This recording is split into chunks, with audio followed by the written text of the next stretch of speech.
What's good, y'all? This is Courtney, and let's talk real quick about Titan Season 2, Episode. It is 10. Yeah, Episode 10. I want to say it's Fallen. Is it? Let me be sure. Yep, it's Fallen. Um, as we all know from the last episode, Dick went to the airport and whooped some, airport security, aka feds asses, and that has put him in a deep pile of bullshit. So now he gonna be serving time in prison. I would like to say that Dick Grayson, he plays up that martyr. He plays up that self-deprecating, self-loathing type of thing. He in his eyes, he believe he deserved every bit of punishment known to man and beyond. He deserves all of it. He don't want no special treatment. This is his albatross, and he will take it with chin up and everything. He said, I take every bit of motherfucking lashes from the whip that you give me, boss. And that's basically him. Now, as we all know, we are ready for Nightwing. So, this right here,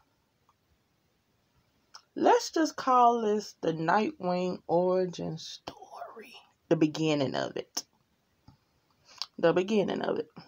As we also do know that, yes, Titans has been renewed for a third season. Yeah. Boop, boop. As we are so happy and so elated. Thank you, Jesus. Thank you. And I think we also know who gonna be the main villains for next season. I think we do know that. Are we sure? Because we also see in this episode, we see another side of that British light bright bitch that I can't stand. But she's gorgeous and she can act her ass off. Hunger to play Mercy Graves on here. Lex Luthor's right hand chica. As we also, she's more than just a cold-hearted, staunchy bitch. She's actually a loving mother and a loving wife. You see that she is her and her wife, and the kids, I guess they going on some kind of field trip or whatever. She won't spend all kind of quality time with the kids and with her significant other and all, and whoop-de-whoop. So you just see this other side to her, this motherly side. And you're going to see about how she uses that in her con as it going to play further along. Now, I have watched the last couple episodes of the season. We also know the season finale is next week. All I'm going to say is this. If somebody don't eviscerate this motherfucking hoe, we gonna have issues and we gonna have problems. As y'all know, I love me some Gar. I love me Beast Boy. I love him down. That's my baby. I'm gonna need y'all to eviscerate this bitch. Let's just keep that 100. Now, from the last episode, we know Connor. Listen. Whatever Connor does, I can't put no fault into him. I can't. Because technically he's like a newborn babe out in the world. He doesn't see things in terms of, in shades of gray. Especially dealing with humanity and all that, good versus evil. It's either or. But you have to think, within his psyche, he has two of the most extremes. He has Lex Luthor. We all know he's an evil ass bastard. And we also have Superman, who is basically the poster boy. The poster boy of all good things. Of all good things. Of all the good aspects of humanity, if you will. So he got both of that worn up in him. You know what I'm saying? So he's like a fish out of water. He don't know. He doesn't know. So he decided to do the sacrifice shit too and tell his dog to get away from him and all that stuff. I ain't want you in the way, woo woo. But, you know, Krypto is the only smartest mug on here. And I'm not saying it because I love dogs. Cause I love my baby down. I love me some Krypto. And I love me my Poochie, my Chrissy Poodle. But I'm just going to be real with y'all. Krypto is the smartest titans in this whole goddamn show. I'm just going to let that be real. Because Krypto goes back to Titan's Tower, gets guard, and says, "Hey, pimp, yeah, help me with this stupid ass fool, you know, so we can get this boy back on the good foot. You get me? Yeah." So that happens. Now we're gonna go back to Dick. Remember, this episode is more, you know, Dick Grayson focused, if you will. Dick is in the jail, and there goes a guard. A guard pull up his record and knows exactly who he is. And so he's like, "Listen, you're a fellow cop, and you know, once these inmates figure out who you are, that's an automatic death sentence, bruh.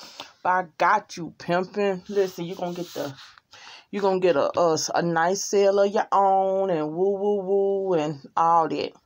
Dick don't want that. You know, Dick want to be in general population and all that stuff. And, you know, the guard like, "Listen here, bro, they're going to kill you, man." Dick don't care. That's part of his penance. Remember, he's his own whipping boy. He got that guilt riding him. You know, he going to word what he got as that albatross, and he going to word. You get me? So, Dick gets put into a cell that's already full, basically. Full of these the inmates, these people, they from Mexico.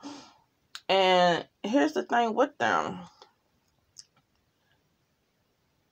You know, when I read up the review, they said they was like unfortunate, you know, incarcerated refugees. But their whole story, they got to deal with like some Mexican cartel. I think it was Mexican cartel. And basically, they got a red dot on their back, too. They got a target on their back, too. Now, one of the inmates, I think it's the younger one. It's the one that got the baby eyes. He got them big old baby eyes. He started talking about part of their culture, part of their folklore called, I know I'm finna mess this name up, y'all. I'm finna mess this name up. Now, forgive me if I forget certain parts. I watched this episode like last week sometime. So I'm just coming off the top of my head. Azul. I'm messing it up, y'all, so forgive me. And, you know, it's got it etched in the wall. It's like a bird, you know what I'm saying? And he basically, you know, tells Dick about the bird, about what it represents, about the deity. I'm just going to call him a deity. How, you know, what it represents and all that. And then you're going to start hearing that, you know, that Dick is basically going through this type of transformation. And he's becoming his own deity. Not own deity, but like his own being. He's becoming a bird of prey. So, we start seeing the crumbs, you know, the breadcrumbs that basically going to build up to this big ass sandwich that's basically going to turn into our Nightwing. The Nightwing that we've been waiting on ever since season 1. ever since he burnt that damn suit in season 1. Now, Rachel is gone. You know, Rachel in the wind. Rachel chucked the deuces to Donna. And she's up in the soup kitchen, which I ain't gonna lie, the food in that soup kitchen, y'all, that food look good like a sun gun. You know what I'm saying? So she meets this girl. And you know, like, they kind of hit it off right off the bat. Now, I read somewhere, you know, people were saying that it seemed a little too forced. They instantly friends, woo, woo, woo. But listen, sometimes you got to push shit along to keep it. You got a time limit. You got stuff to do for the end. You're trying to put stuff out there. It is what it is. Now, homegirl, she's running away from an abusive loved one in her life. And let's just say that person showed up. And let's just say Rachel's getting better control of her powers. But is she really? Because after she hemmed up homeboy against that wall and scared the ever-living Jesus out of him, a little bit of her power breaks away. And it goes into this gargoyle. Reanimates this gargoyle. And this thing, y'all know this gargoyle has a full course buffet on homeboy. And when they showed his corpse, I wasn't ready for that. I was like, oh my God. And Donna is there. Donna see the corpse. Donna already know what's up. Donna said, hell, Rachel. And this is my thing with Donna. This is Donna. You calling Dick all, that's all you calling a dick. Why the hell you ain't calling Starfire?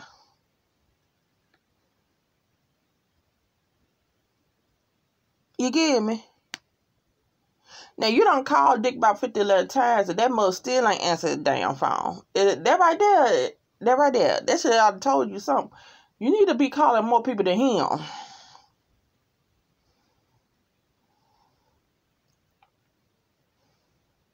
You know? And so Rachel finds, a new crew to chill with. And she chills with homegirl and her group of friends and stuff like that. So now the whole thing with let's see, we're gonna wrap this up with this dick shit and the inmates. I'm trying to think.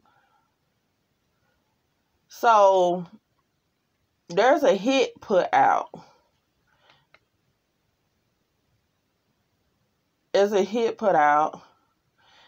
Basically his cellmates or whatever. They like, if you get out here, guess what? We're gonna chop you up. You can chop you up when you get home, or we chop you up now. You're gonna pay their rent. And basically it's like that. And here's the thing.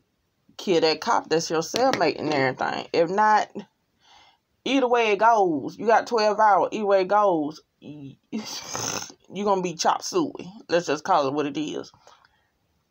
And it's messed up. I feel kind of bad for the mofos. You know what I'm saying? So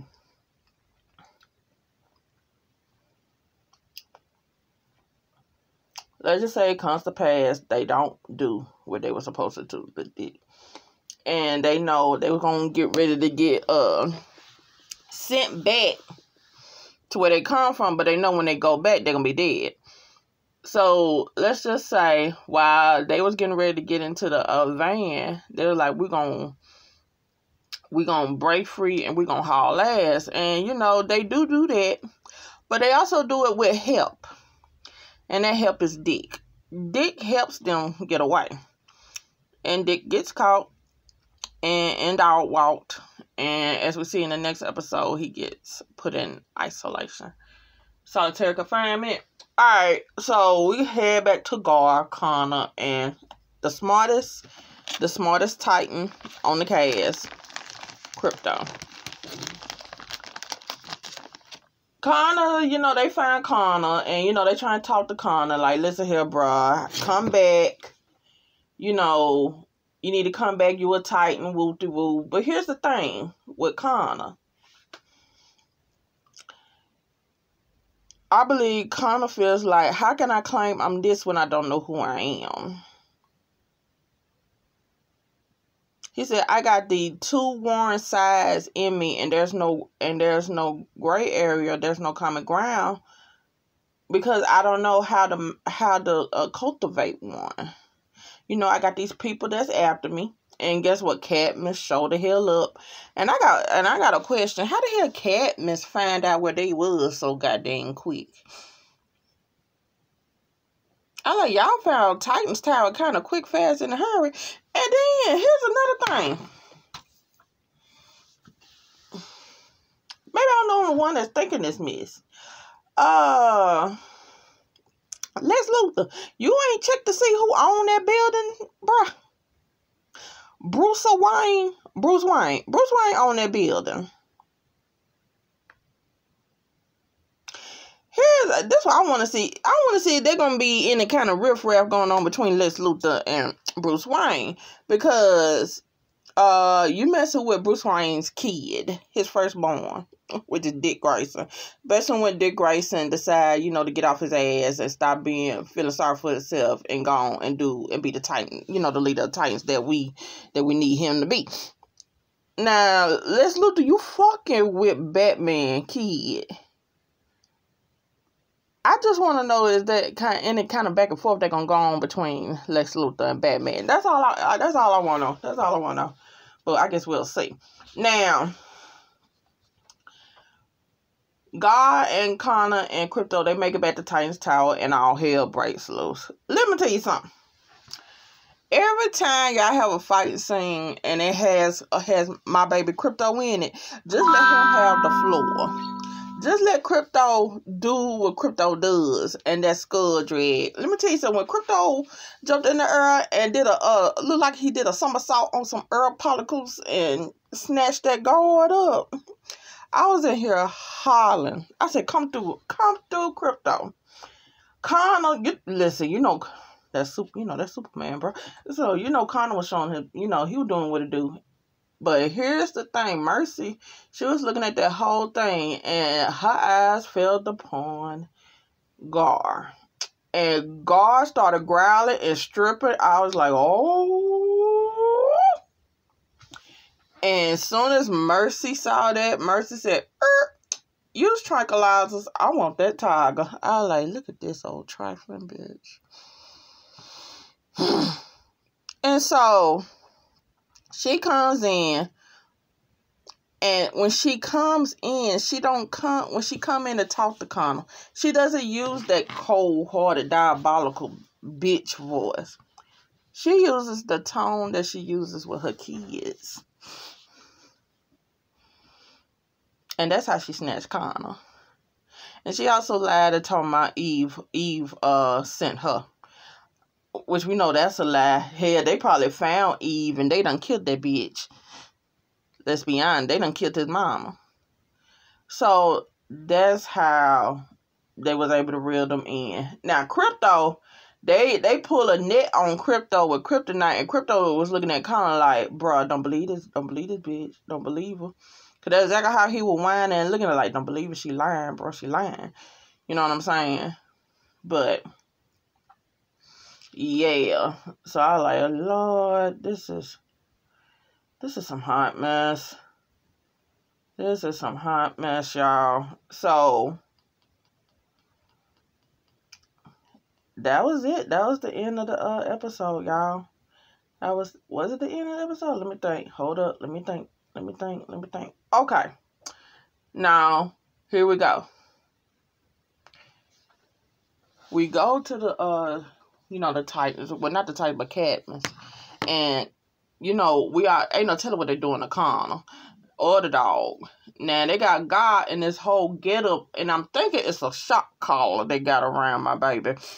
And, he keep bringing up the Titans. And I was like, I wish you shut the hell up about them Titans before they learn everything. And he wants to go back.